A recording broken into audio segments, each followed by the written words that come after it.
I've worked ahead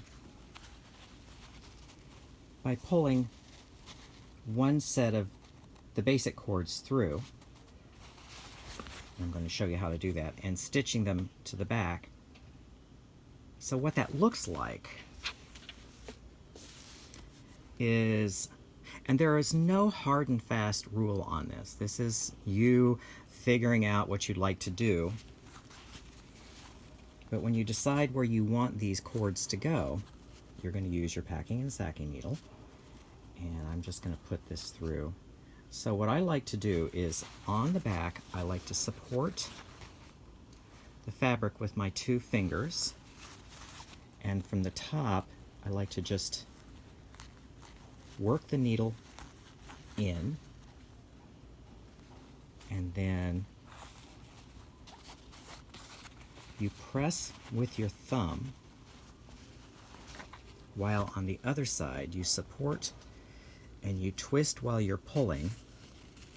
And see how nicely that snaps through? So the other one, same thing. Thread it in.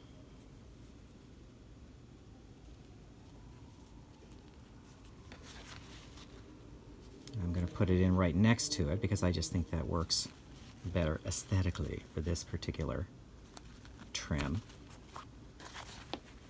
Again, you push it down with your thumb. While you're pushing with your thumb, you're pulling and twisting. So this is what it will look like from the top. And then now I'm going to put those 2 right together and sew. Again, this is why you want an inner lining. You can sew all these down, and that way you don't have to worry about them popping back through the fabric and causing you trouble later, because that's not what you want. You want to build durability in as well. And then finally, clip your thread, trim your ends, and you're all good. Now, these here I like to leave out because I like to get a little creative with them. I found, since I use this particular trim a lot, what I found works well to kind of resolve this is I bring this back through,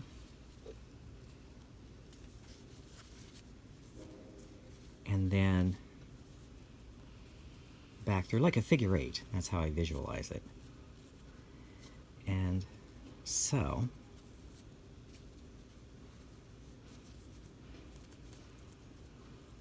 there we go.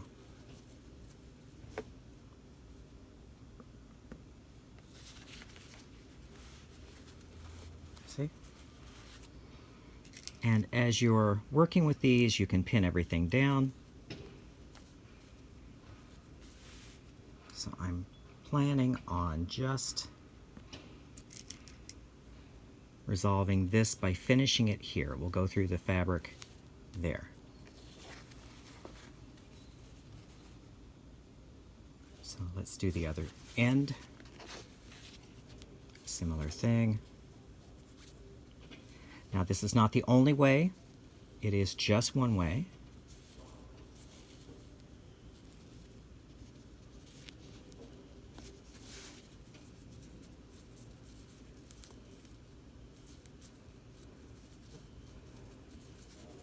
There we are.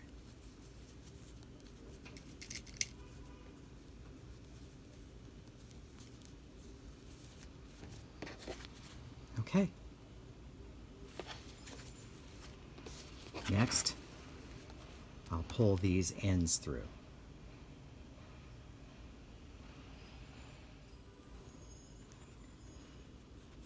To pull the ends through, you decide where you want it to disappear into the fabric.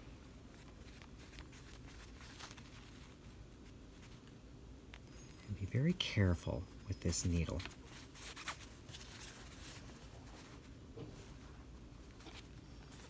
And here, one of the things I found is if you pinch the cord, kind of roll it up, pinch the cord between your index finger and thumb, and then set the eye of the needle down on it.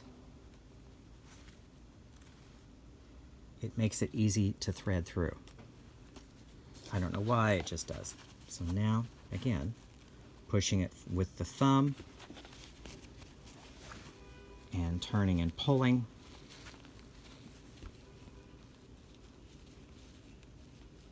Sometimes it takes a little bit of a struggle.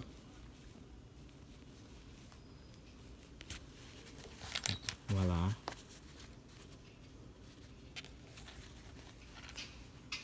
Here, let's turn that. So now, because there are times you might get a little run here, but the way to fix that is just to massage it with your thumbnail.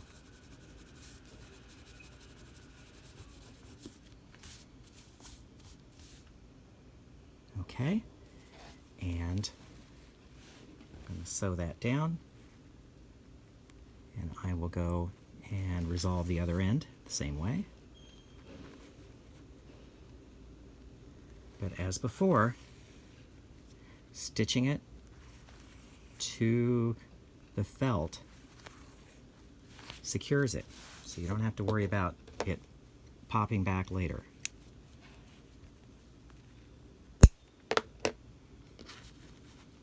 So there we are. I'll be back with the other one finished. So here we have our framework of our passementerie, or embellishment. The next step is going to be using the rattail cord. Now, the big question people ask me is, how much rattail cord do you need? What I have found is 1, 2, 3, 4 times the finished length. If you want to give yourself a little more, that's okay, but 4 times the finished length, that is what we're going to be using. That's what we're going to be working with. So now that we have the rattail cord, I'm going to show you how to weave it through. If you remember from earlier how we thinned out these ends, which I think it bears repeating because it's so useful, what we're going to do first, thin out the end. Then I grab it with my fingers and pull it back and twist slightly. So you're compressing all of these fibers as closely together as you can. And you pinch it between your index finger and thumb, and you pull it through. Now, the tail, that should be about a 1/2 inch. Don't do any more. I see people run like 2 and 3 inches. Totally unnecessary. It makes your life more difficult. So have about 1/4 to 1/2 inch of a tail, and then the eye of the needle is going to be what we use to weave everything through the trim. So to begin,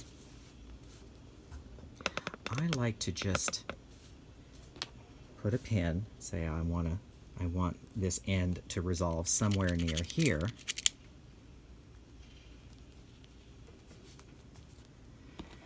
And then this is just creativity. Some people say, oh, you make it look easy. That's because I've done this before. So I'm just weaving this through. It can be as complex or as simple as you wish. It can go pretty much anywhere. What I have found is that I like to pin things down as I'm going. Don't sew it as you're going, because you might put something down that you really don't like, and then you'd have to pick all those stitches out, and it's just too much work. So yeah, so as you can see here, I'm just pinning as I go.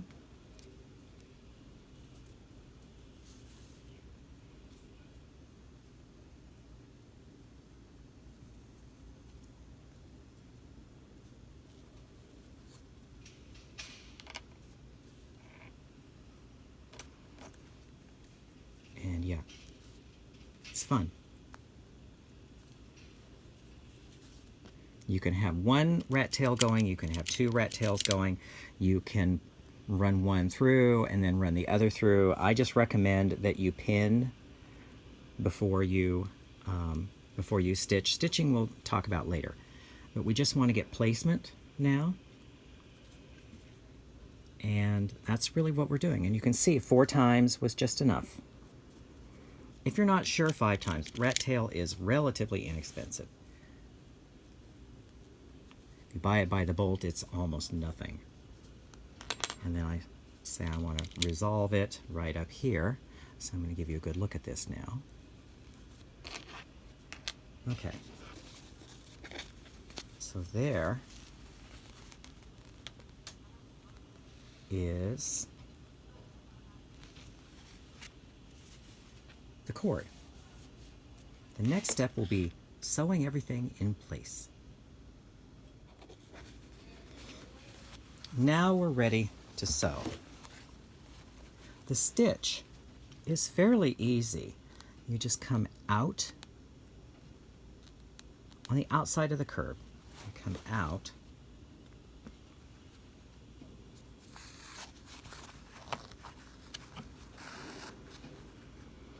and then just barely catch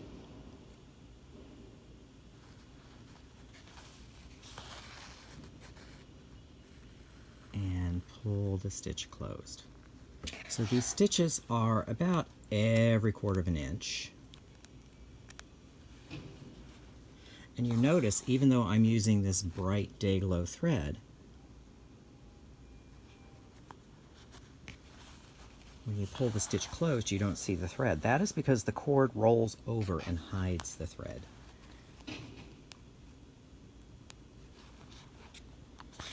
So about every 1/4 inch, more rather than fewer, because don't get this idea that you're going to leave this rat tail kind of hanging loop-de-loop off of the fabric, because honestly it's going to get caught on something and it's going to tear, and then you're going to be really chagrined when your customer comes and says, what happened with this?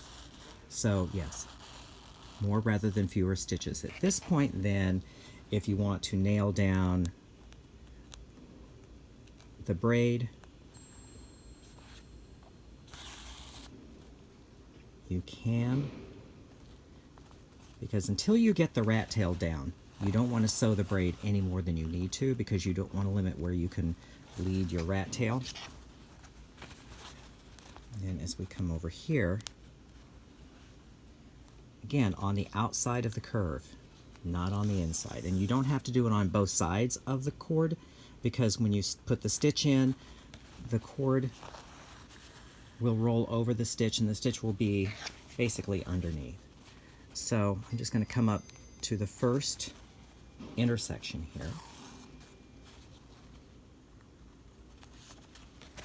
Because you want to tack intersections as well. Okay, so here we are at this intersection, and so you come up through both cords. You want to tie the two together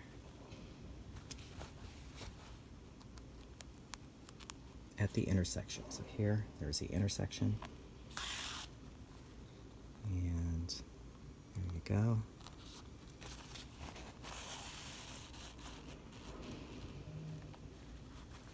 And then you just keep going.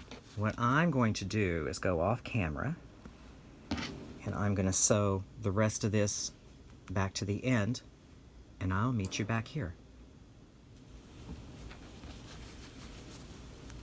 Okay, I have all of the rat tail sewn down. That's what it looks like from the back, and that is why we will line this. Our next step is resolving the ends. So I have the pin here, and so what I'm going to do is coax the needle through right where I want the cord to pass through the fabric.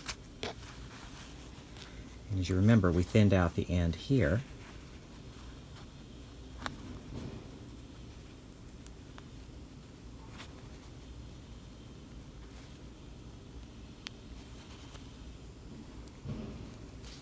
that little trick with the index finger and thumb, that is something that you will get a feel for. The more you practice it, you'll know when you've actually got the cord through the eye of the needle.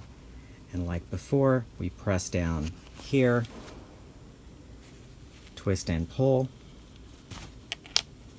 and it snaps through.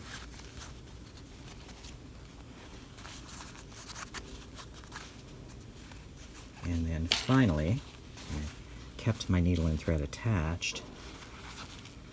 We're going to come up here, make one more stitch, and then stitch this down. So one more stitch.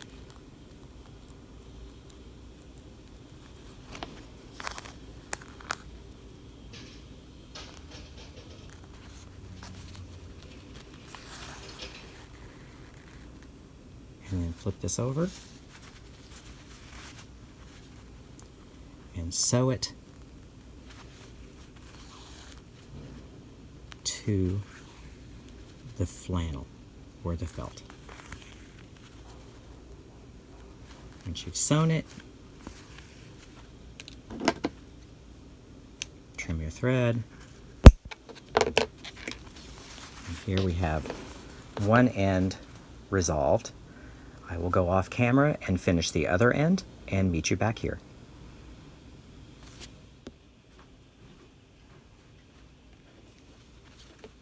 So here we have the embellishment with the rat tail laid down. The next step is going to be adding the beads.